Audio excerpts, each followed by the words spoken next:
আসসালামু আলাইকুম। আলহামদুলিল্লাহ, আমাদের সাথে আছেন আমাদের প্রিয় অ্যাপ্লিকেন্ট বরুণউদ্দিন ভাই, যার হোম ডিস্ট্রিক্ট হচ্ছে ফরিদপুর।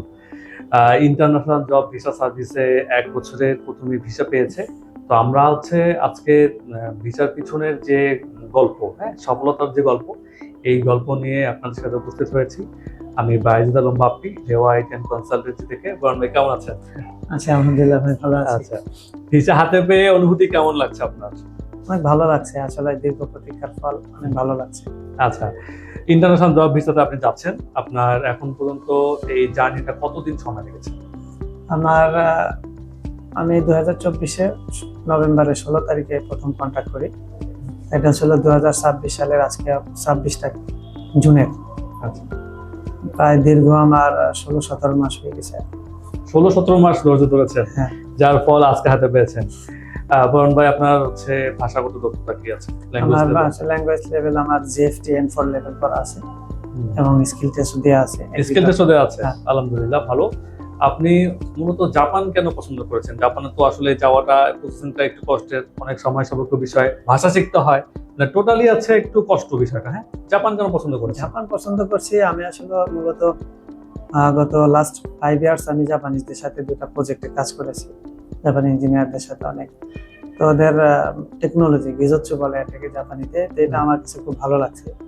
তো আমার চিন্তা হয়েছে যে আমি তাহলে আরো কিছু আরো ভালো এক্সপিরিয়েন্স, যাতে কোনো ভালো কিছু শিখতে পারি এবং নিজের ফিনান্সিয়াল সাপোর্টটা যাতে একটু ভালো হয়, এই জন্য আমি জাপানকে সিলেক্ট করেছি। এই জন্য জাপান। আচ্ছা বরুণ ভাই, আপনার একাডেমিক ব্যাকগ্রাউন্ড কি আছে? কোথা থেকে পড়াশোনা করেছেন? আমার একটা একাডেমিক ব্যাকগ্রাউন্ড ছিল, আমি BSc in civil engineer world university থেকে 2019-এ বের হয়েছি।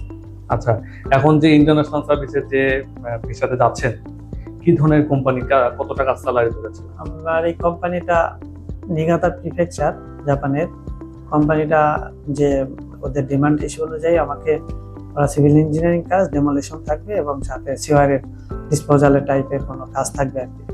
আচ্ছা, এই ধরনের কাজে কি আপনার আগে থেকে কোনো অভিজ্ঞতা আছে কিনা? হ্যাঁ, আমি আজ ইঞ্জিনিয়ার হিসেবে এই ধরনের কাজ তো আমার সব জানাই আছে। ডিজাইন ড্রয়িং হয়তো আমরা ফিল্ডে মানে নিজে হাতে করি নাই, এটা শুধু বাকি সব জানা আছে। আচ্ছা, বরুণ ভাই, আপনি প্রথম থেকে শেষ পর্যন্ত ভিসা হাতে পাওয়া পর্যন্ত রেওয়া সাপোর্ট কেমন পেয়েছেন?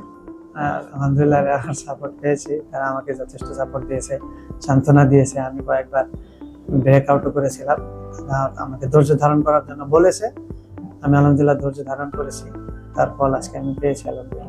আচ্ছা, যারা আপনার বয়সে আছে বা আছে যারা জাপান নিয়ে এখন চিন্তা ভাবনা করছেন, জাপানের প্রসেসিংটা শুরু করতে যাচ্ছে, তাদের উদ্দেশ্যে আপনার কি পরামর্শ? অবশ্যই, যদি বাংলাদেশে, আমাদের দেশে তো কর্মসংস্থানের যথেষ্ট ল্যাক, প্রপার মূল্যায়ন পাওয়া যায় না, পরিশ্রম অনুযায়ী যথেষ্ট মূল্য পাওয়া যায় না, সেক্ষেত্রে যাদের জাপানে যাওয়ার ইচ্ছুক আছে তারা অবশ্যই রেওয়া অ্যান্ড আইটি অ্যান্ড কনসালটেন্সি অবশ্যই আসবেন। ভালো প্রপার গাইড নিয়ে তারা যেন জাপানে যায়, সবাইকে আমার ওয়েলকাম থাকবে আর কি রেওয়ার জন্য।